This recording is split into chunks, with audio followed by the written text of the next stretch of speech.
Gloire à vous, nous nous retrouvons aujourd'hui à nouveau en vidéo. Alors cette fois, ce ne sera pas Jonathan, enfin tout du moins si, mais pas tout de suite, c'est moi qui vais commencer, et j'ai trois choses dont j'aimerais vous parler. La première, ça va concerner les vidéos, et tout simplement le fait que le Black Friday c'est demain, et que comme tout le monde, on va jouer le jeu avec le code promo qui est juste à l'écran Black Week. Donc tout simplement, une fois qu'on a ajouté quelque chose au panier, on peut aller voir le panier, et une fois qu'on y est, on n'aura plus qu'à ici venir saisir le code promo pour l'appliquer et se voir la réduction appliquée juste ici. Au-delà de ça, deuxième petite chose, des projets, vous le savez, on en pond un peu partout, un peu dans tous les sens, on essaie d'être assez réactif, que ce soit sur les réseaux sociaux, LinkedIn, Insta, YouTube, sur lequel on essaie d'avoir une chaîne proactive et qui encourage les choses gratuites et la diffusion du savoir sur TopSolid. Toutefois, on sait aussi qu'on s'adresse à un réseau de professionnels et de personnes qui ont besoin de parfois d'aller plus loin et qui n'ont pas forcément non plus les moyens d'aller chercher les formateurs et de passer le temps et l'énergie en journée pour pouvoir le faire, tout simplement parce que comme vous, on a du travail à sortir pour le soir, pour le lendemain, pour la prod, pour alimenter l'atelier, et que pour ça, il faut bien trouver le temps. Du coup, on a un vieux projet dans les cartons qui ressort et dont on discute, vous voyez, encore à l'instant sur le WhatsApp de l'entreprise, avec Jonathan d'ailleurs, sur l'idée d'une espèce de plateforme. Je ne sais pas encore comment ça se présenterait.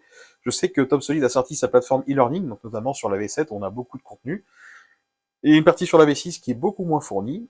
Et l'idée, c'était de se dire, qu'est-ce que vous penseriez d'une plateforme d'e-learning sur la V6, où on viendrait pas reprendre forcément la base de la base, encore que, à voir, pourquoi pas, éventuellement, peut-être à définir la limite avec TopSolid, parce qu'on veut pas non plus se marcher dessus, au contraire, loin s'en faut, l'idée c'est même de compléter, et que dès la sortie de la formation, on soit capable d'être relativement vite opérationnel, à un coût forcément peut-être un petit peu moins élevé que d'avoir un formateur qui se déplace sur site.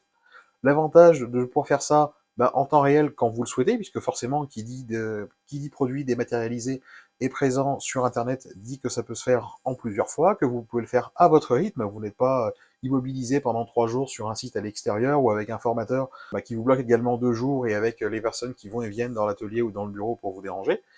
Euh, L'idée est là. Après, encore une fois, c'est du temps en développement, c'est du temps en travail, c'est du temps de vous prévoir des programmes qui sont adaptés, qui viennent compléter la formation TopSolid pour vous aider à aller plus loin. Du coup, on aurait bien aimé avoir tout simplement votre avis, votre ressenti, votre retour. Est-ce que c'est quelque chose qui peut vous intéresser ou absolument pas? Pour vous, la formation TopSolid se suffit en elle-même, ou on va tout simplement chercher le savoir où est-ce qu'il est ensuite, ou on se forme en autodidacte en grattant dans le logiciel. Vraiment, on est vraiment curieux de cet aspect-là et du besoin que vous avez, vous, en entreprise, par rapport à l'utilisation que vous pouvez en faire. Et puis, troisième chose, du coup, il faut bien terminer un moment. Je vais laisser la place à Jonathan, qui avait déjà préparé sa petite vidéo, donc qui va démarrer juste derrière cette partie-là, sur la réponse à la devinette, qui était tout simplement dans son intro de la vidéo précédente, où il présentait le Youk de chez LMC. Et je sais pas s'il y en a qui l'ont vu, au pire, de toute façon, je vous remettrai la petite fiche en haut à droite. Mais du coup, la réponse et l'explication de comment on s'en sert et de ce que ça peut vous apporter. En espérant que ça vous apprendra quelque chose de nouveau. Profitez du week-end et gloire à Jonathan. Gloire à vous, j'espère que vous allez bien. On se retrouve aujourd'hui pour la réponse à notre petite devinette de la vidéo précédente sur les Youk. Alors, vous remarquerez que Stéphane s'est amusé à nous mettre un super fond d'écran au démarrage du Top Solid. Le mode démonstration, c'est pas parce qu'on n'a pas payé la licence, c'est juste parce que Stéphane est parti avec la clé et que c'est sur son ordinateur qu'il y a tous les templates pour les vidéos sur OBS. Donc je trouve ça super joli, franchement c'est super bien, la petite image de Biblidéo à l'ouverture sur TopSolid. Alors pour continuer sur notre petite devinette, je vous propose de vous donner la réponse. Alors pour ce faire, j'ai tracé deux lignes, deux esquisses, que j'ai rendues la longueur paramétrable, donc avec deux paramètres, le L et le LA. J'ai ensuite été dans Outils, Texte, la petite flèche pour accéder aux fonctions un petit peu cachées, et le texte tableau. Le paramètre de la colonne où j'ai renseigné la valeur est là. Le paramètre de la ligne où j'ai renseigné la valeur L et je me suis retrouvé avec mon tableau de chaîne où la valeur, quand la valeur L est inférieure ou égale à 100 et que la valeur LA est inférieure ou égale à 30, je veux voir IDEO 1. Dans le cas où la valeur L serait supérieure à 100, je veux voir IDEO 2, et ainsi de suite. Quand la valeur est comprise entre 30 et 50 et que L est inférieure ou égale à 100, la valeur IDEO 3 s'affiche, et ainsi de suite. Quand c'est supérieur à 100, IDEO 4.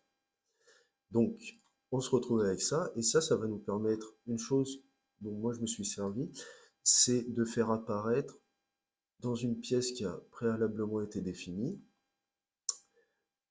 une valeur dans la désignation qui va changer en fonction des paramètres. Par exemple, si LA fait 50, je passe en IDEO 3. Si LA fait 150, je passe en IDEO 5. Si L fait 200, je passe en IDEO 6. Pour ce faire, il suffit de nommer votre texte. Moi, je l'ai nommé R pour faire simple. J'ai été ensuite dans caractéristiques de la pièce après l'avoir défini et je lui ai rentré le R entre deux crochets. Et ça va vous permettre de faire apparaître une référence fournisseur ou peu importe ce que vous voulez voir dans votre désignation de pièce. Voilà, j'espère que cette petite astuce vous aura permis d'utiliser une fonction peut-être inconnue sur TopSolid et qui peut être vachement utile. Je vous souhaite une belle semaine, une belle journée, et puis on se retrouve bientôt pour une nouvelle vidéo. À bientôt, au revoir.